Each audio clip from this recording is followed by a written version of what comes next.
Hello friends, welcome to civil step Himachal. दोस्तों, आज के मेंस करंट अफेयर्स सेशन में हम बात करेंगे national multi dimensional poverty index की। हम इसकी बात क्यों कर रहे हैं इस इंडेक्स की? क्योंकि हाल ही में नीति आयोग ने यूएनडीपी और Oxford poverty and human development initiative के साथ मिलकर के ये इंडेक्स को रिलीज किया है, national multi dimensional poverty index baseline report and dashboard. तो ये कॉन्टेक्स्ट है कि हम इसको क्यों डिस्कस कर रहे हैं, या आपके करंट अफेयर्स का ये पार्ट क्यों है। दोस्तों, नेशनल एमपीआई पर आने से पहले थोड़ा सा आपको आइडिया होना चाहिए कि मल्टी डायमेंशनल पॉवर्टी इंडेक्स क्या होता है। तो सबसे पहले हम थोड़ा एमपीआई के बारे में चर्चा करते हैं। एमपीआई क्या है? यह है मल्टी डायमेंशनल पॉवर्टी इंडेक्स, जो कि पॉवर्टी की इंसिडेंस और एक्सटेंट दोनों को मेजर करता है। इंसिडेंस का मतलब क्या हुआ कि कितने लोग पुअर हैं।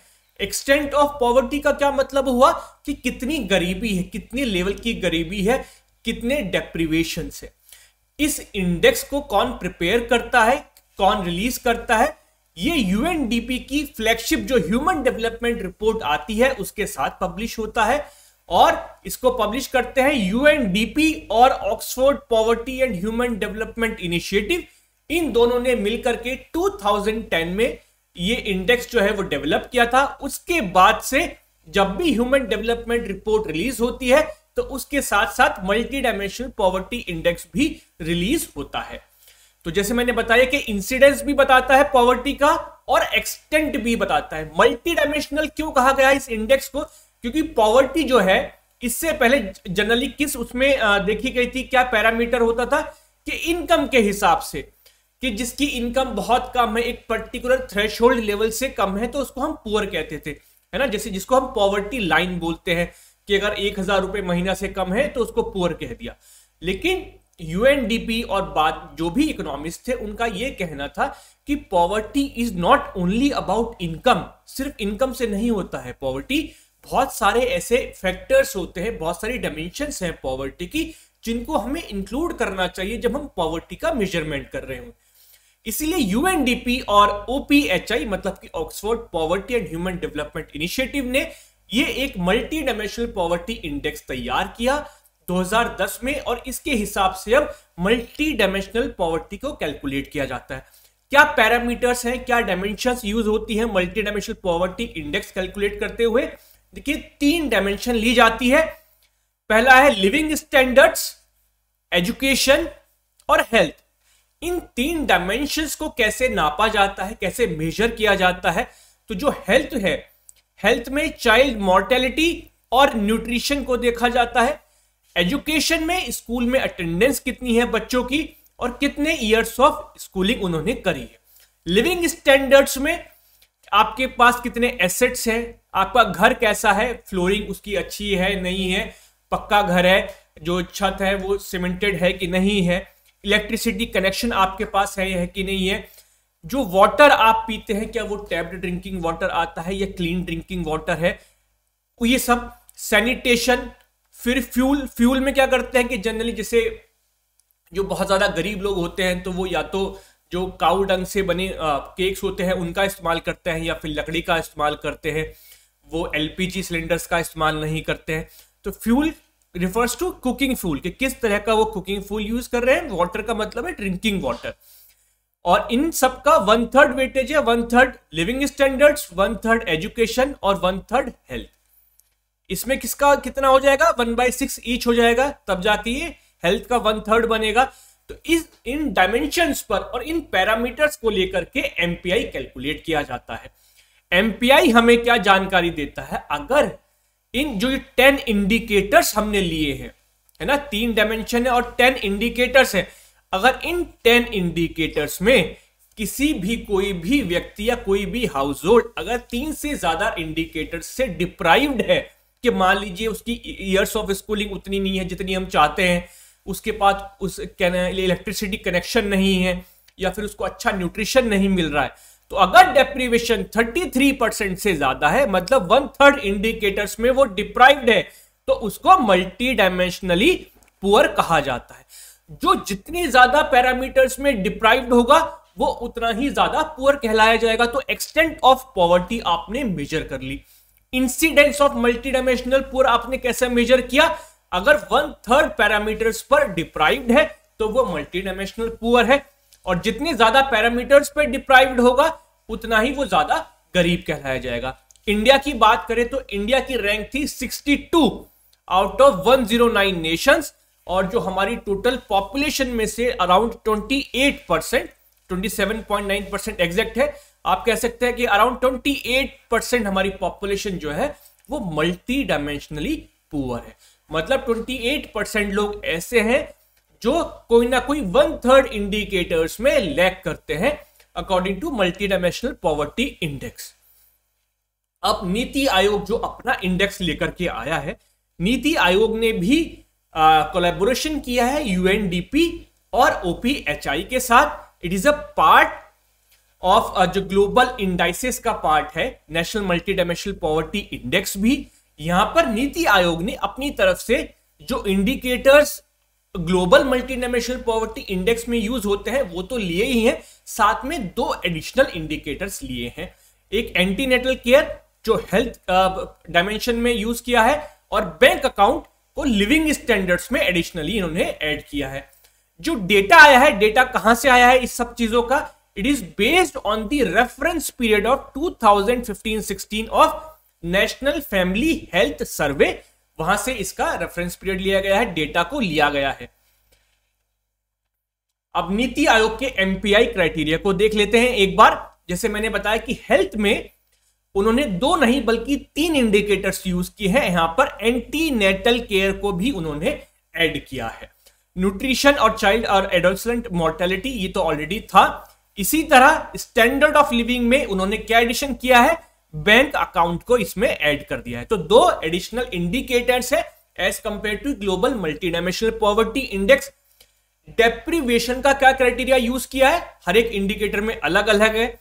जैसे अगर न्यूट्रिशन की बात करें तो कब कहलाया जाएगा कोई हाउस होल्ड डिप्राइव्ड है? A household is considered deprived if any child between the ages of 0 to 59 months, मतलब कि 5 साल तक का बच्चा, और women between the age of 15 to 49 years, or men between the ages of 15 to 54 years for whom nutritional information is available is found to be undernourished। मतलब अगर किसी हाउस होल्ड का कोई भी बच्चा या फिर लेडी जिसकी एज 15 से 59 ईयर्स के बीच में है, 49 ईयर्स के बीच में है, या फिर कोई आदमी जिसकी एज 15 to 54 ईयर्स है, अगर उसमें से इन तीनों में से कोई भी एक अंडर नरिश्ड पाया जाता है तो उस हाउस होल्ड को हम न्यूट्रिशन जो इंडिकेटर है इसमें हम डिप्राइव्ड मानेंगे। अब जैसे कुकिंग फ्यूल की अगर हम बात करें तो हाउस होल्ड को डिप्राइव्ड कब कहा जाएगा? कुकिंग फ्यूल इंडिकेटर में if a household cooks with dung, agricultural crop, shrubs, wood, charcoal और कोल, अगर इनमें से कोई भी वो कुकिंग फ्यूल के तौर पे इस्तेमाल करते हैं तो उनको डिप्राइव्ड माना जाएगा। तो इसी तरह डिफरेंट इंडिकेटर्स में डेप्रिवेशन क्राइटेरिया बनाया गया है। जैसे बैंक अकाउंट में कब डिप्राइव्ड माना जाएगा? अगर किसी भी हाउस होल्ड के मेंबर का कोई बैंक अकाउंट नहीं है या फिर पोस्ट ऑफिस सेविंग अकाउंट नहीं है तो वो डिप्राइव्ड कहे जाएंगे।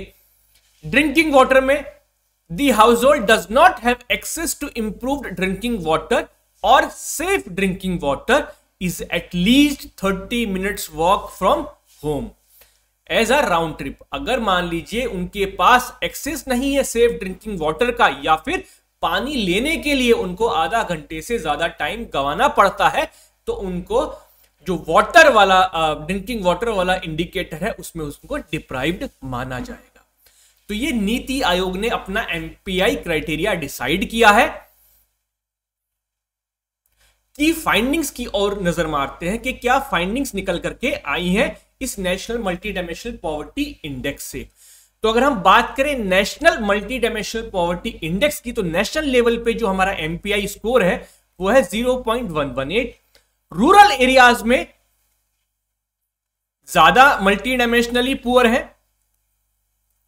अर्बन एरियाज में कम है। ये एक फाइंडिंग निकल के आई है। सेकंड, हाईएस्ट पॉवर्टी किन स्टेट्स में देखी गई है? सबसे ज्यादा अराउंड 52% बिहार में मल्टी डायमेंशनली पुअर है।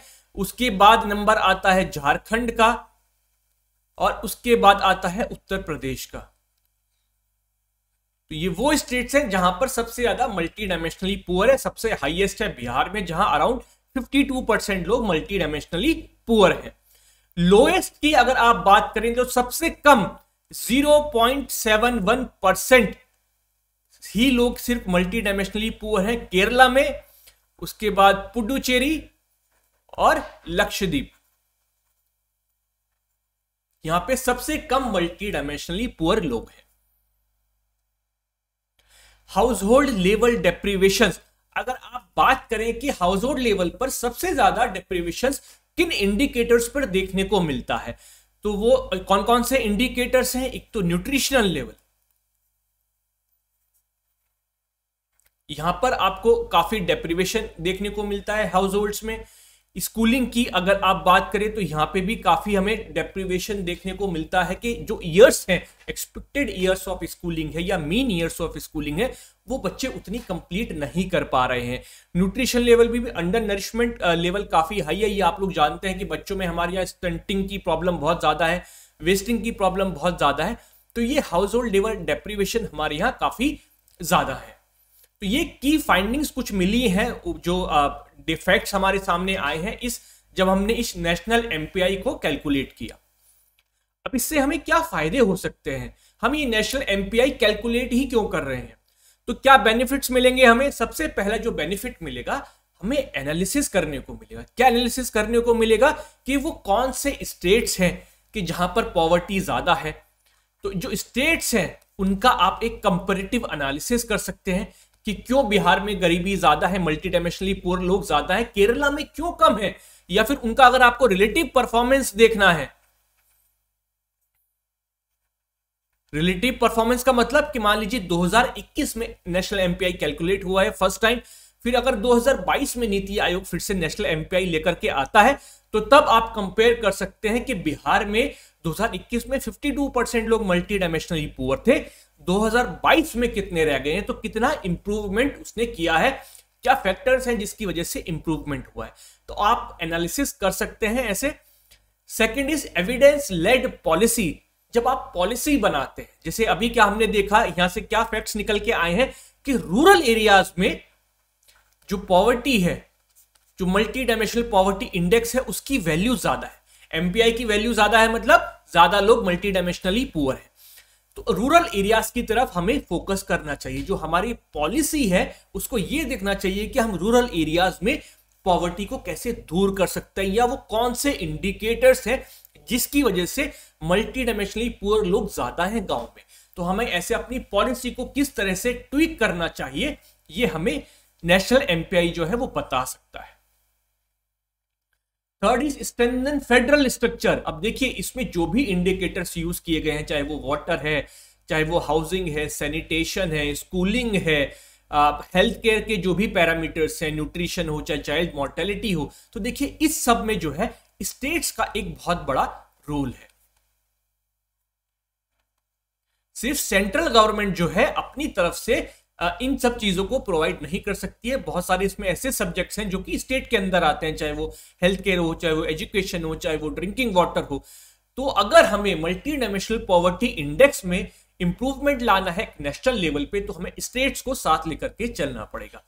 तो ये इस इंडेक्स की वजह से हमें क्या मिलेगा, स्ट्रेंथन करने को मिलेगा अपने फेडरल स्ट्रक्चर को, क्योंकि जो सेंट्रल गवर्नमेंट है और जो स्टेट्स हैं और इवन डिस्ट्रिक्ट एडमिनिस्ट्रेशन जो है, उनको साथ मिलकर के काम करना पड़ेगा। अदरवाइज ये जो आपका एमपीआई स्कोर है इसमें आप इंप्रूव नहीं कर पाएंगे।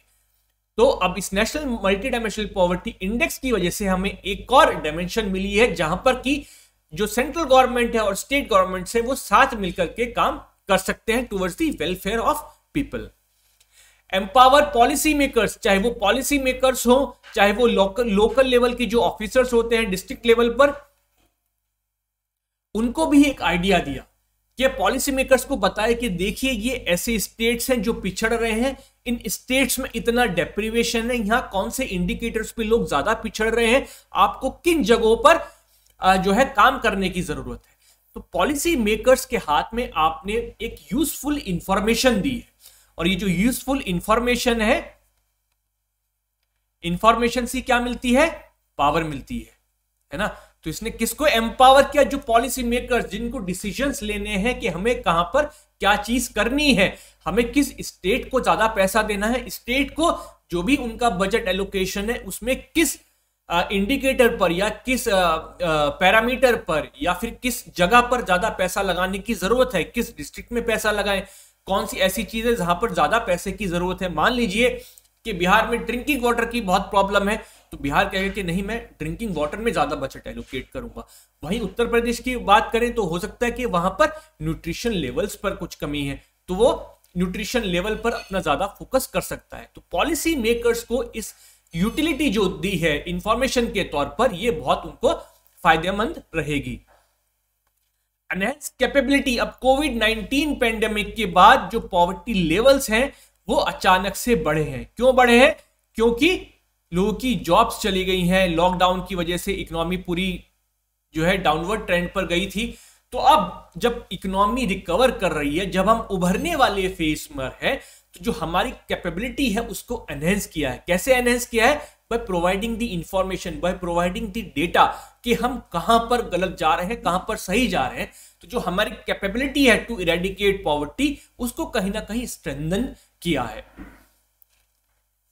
पब्लिक पॉलिसी टूल, जैसे कि मैं बता चुका हूं कि जब आप पब्लिक पॉलिसी कुछ अनाउंसमेंट करेंगी, कोई गवर्नमेंट या फिर पब्लिक पॉलिसी बनाएगी, तो उसके पास क्या है? एक रेफरेंस है कि हाँ, national multi dimensional poverty index में ये स्टेट्स पिछड़ रहे हैं। तो सेंट्रल गवर्नमेंट मान लीजिए कुछ फंड्स ट्रांसफर करने हैं, तो वो उन स्टेट्स को ट्रांसफर कर सकती है जहां पर मल्टी डायमेंशनली पुअर लोग ज्यादा हैं। या फिर कल के दिन को फाइनेंस कमीशन मान लीजिए जब टैक्सेस डिस्ट्रीब्यूट कर रहा है, तब वो इस इंडिकेटर को, national multi dimensional poverty index को कंसीडर कर सकता है। तो जब स्टेट्स और सेंटर के बीच में जो रेवेन्यूज का वो डिवाइड करेंगे, तब वो इस इंडिकेटर को यूज कर सकते हैं। जब कोई स्टेट गवर्नमेंट अपनी जो है कोई पॉलिसी अनाउंस कर रही है, तो वो देख सकती है कि मुझे यार यहाँ जो है ये पॉलिसी जो है मेरी गलत जा रही थी, हम न्यूट्रिशन पर गलत तरीके से फोकस कर रहे थे, हमें कुछ और ज्यादा फोकस करने की जरूरत है। तो एक पब्लिक पॉलिसी टूल बन जाएगा ये national multi dimensional poverty index. तो ये सारे बेनिफिट्स मिलेंगे आपको नेशनल एमपीआई से। Thank you so much friends. मुझे उम्मीद है कि आपको national multi dimensional poverty index के बारे में और साथ साथ जो हमने ग्लोबल एमपीआई के बारे में डिस्कस किया है, आपको अब क्लैरिटी आ गई होगी इस कॉन्सेप्ट के बारे में। तो अगर प्री या मेंस दोनों में से, प्री में भी पूछा जा सकता है कि कौन रिलीज कर सकता है, और मेंस में भी आपको नेशनल एमपीआई के बारे में जरूर पूछा जा सकता है। इंपॉर्टेंट जो है कॉन्सेप्ट है पॉवर्टी, जो आपका सब टॉपिक है कोर्स का, उसके लिए। तो दोस्तों आप इस लेक्चर को देखिए, नोट्स को रिवाइज करिए, और फिर से मिलते हैं नेक्स्ट लेक्चर में किसी और मेंस करंट अफेयर्स टॉपिक के साथ। Thank you so much.